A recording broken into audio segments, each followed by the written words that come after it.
साल था 1831। मध्य भारत के विंध्या पहाड़ों में बसा रामगढ़ रियासत में एक तारे का जन्म हुआ।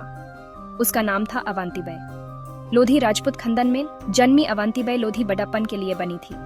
किसी को खबर नहीं थी कि ये राजकुमारी बढ़ते ब्रिटिश राज के खिलाफ अटल साहस और तीखे विरोध का प्रतीक बनेगी। अवंतीबाई का बचपन किसी और जैसा नहीं था।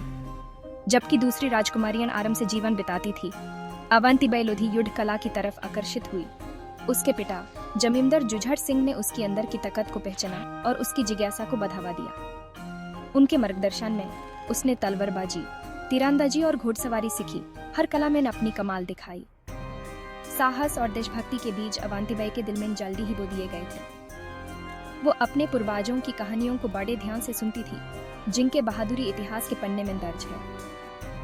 आजादी के अछाल समर्पण और सुरक्षा के लिए जाने वाले लोधी राजपूताना की आत्मा उसकी रग रग में दौड़ी थी। जैसे जैसे वो बड़ी होती गई, अपनी मातृभूमि को किसी भी खतरे से बचाने का अवंतीबाई का संकल्प और मजबूत होता गया। अवंतीबाई की शिक्षा सिर्फ युद्ध के मैदान तक ही सीमित नहीं थी। उसके पिता एक बुद्धिमान और विद्वान शासक ने सुनिश्चित किया कि उसे एक अच्छी परवरिश मिले। उसने शस्त्रों का अध्ययन किया, कई भाषाओं में महारत हासिल की और एक तेज बुद्धि का विकास किया।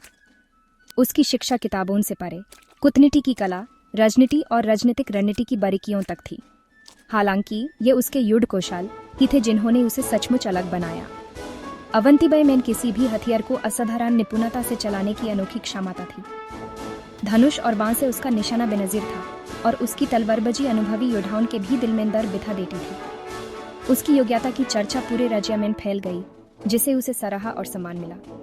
अपनी शारीरिक क्षमताओं से पारे अवंतीबाई लोधी में एक अदिग आत्मा थी।